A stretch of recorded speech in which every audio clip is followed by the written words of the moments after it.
If you enjoyed this video, be sure to hit that sub button for more amazing content. Now, let's jump straight into the video. Good YouTube, it's your girl Bofino1, bringing you guys yet another YouTube video. And today, I want to get on here and talk to you guys about the whole new discussion that everyone's talking about regarding the PlayStation 5 versus the whole new Xbox, and just kind of like some of my thoughts. I wrote me a little, note of all the different things that, kind of the difference between them, and I kind of want to have a discussion with you guys as well. So the first thing is like the design that's very different. It stands vertically like the Xbox Series. It can be placed vertically or horizontally.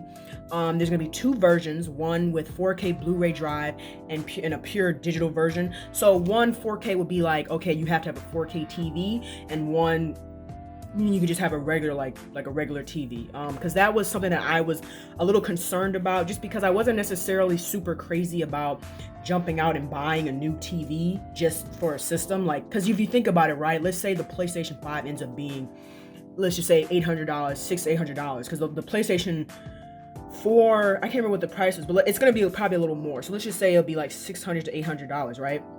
So I'm like, okay, you spend that on the system, then you probably got to have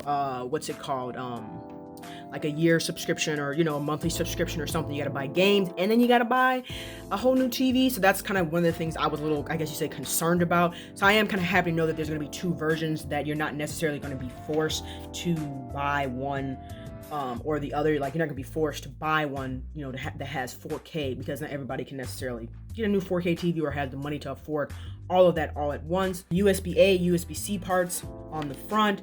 Some accessories include a DualSense charging stations, new HD camera, Pulse 3D wireless headset, media remote. It's powered by an 8-core AMD Zen 2 CPU and custom AMD RDNA 2 base GPU. So it's going to have quite a bit of power with this. It'll have an SSD solution to boost load times for gamers, which would be a 825 gigabyte of storage and a 5.5 gigabyte of performance.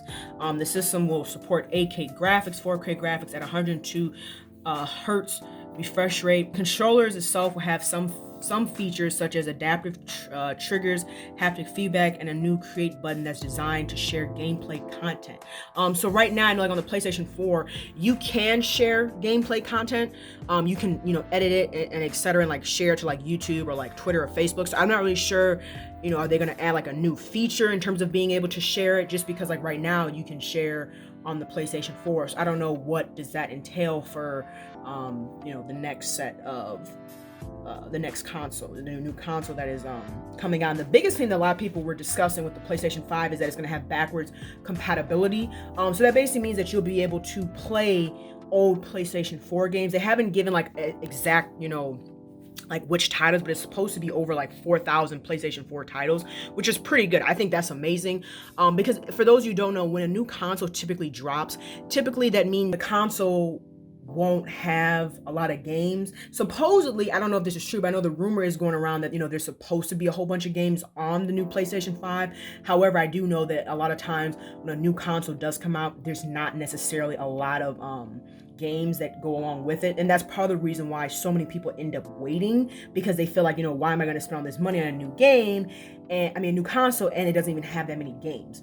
So I do think that will kind of push people maybe to buy the console a little sooner rather than later, because they'll be like, okay, well, at least if there's not a lot of games for the PlayStation 5 when it comes out, I'll be able to at least play my old games on it, so that, what I'm saying, so that'll give me some kind of incentive to buy it. But like I said, there's been a whole bunch of discussions with the whole, PlayStation 5 versus the Xbox. I plan on doing a like reaction to some of the hardware. Like, it was a hardware video just talking about like kind of what to expect. They did a graphics video as well, like showing kind of like what the graphics look like. I am looking forward to the PlayStation 5. I know a lot of people are making jokes about it. People are making jokes about the Xbox. Someone looks like like a block, in the PlayStation 5 kind of looks like a router with like things on the side. People are making jokes as both sides. Me personally, I believe that the PlayStation 5 for the past probably 3 and 4 has been pretty good. The biggest thing I think that differentiates, in my opinion, with the PlayStation 5 versus the Xbox Series at this point is the exclusives, because we all know right now both of them have next gen like technology, you know, they both have good stuff on them. They pretty much have the same thing. But the biggest thing that I think has always made PlayStation stand out over Xbox is that PlayStation has always managed to keep their exclusives as well as make more. If you really think about the Xbox really doesn't have, they have some exclusives, but they've lost a lot of their exclusives, or they've let other, I guess you say, consoles or companies, you know, have use with them, I guess you could say. So I think that's kind of a big thing right now, is the exclusives. You know, I just think PlayStation is kind of in the lead when it comes to that, but that's just my opinion. Like I said, I plan on doing a reaction video. I kind of just want to get on here and talk about the PlayStation 5 and that it is coming, and just some of the specs that I took some notes on. I know there's been a big debate. There's a lot of stuff people are talking about, you know, and it's a big thing. I mean, like I said, right now we're in the middle of a pandemic. There's not really a whole lot really that's going on right now. So yeah, let me know your guys' thoughts down below in the comment section. Do you think the PlayStation 5 is going to be superior than the Xbox, or do you think vice versa? And if you guys enjoyed the video, be sure to drop a like, comment, share, and subscribe. Hope you guys have a good rest of your day, and I'll chat with you later. Peace.